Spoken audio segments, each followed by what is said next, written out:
ki zama farin gani in dai da rabo a rayuwa ban yi rabo da ke.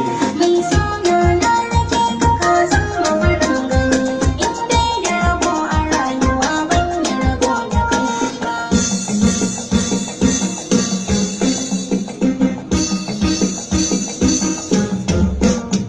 Mai saurara rike ki tare gaba ta gaba ni dai a fage na so da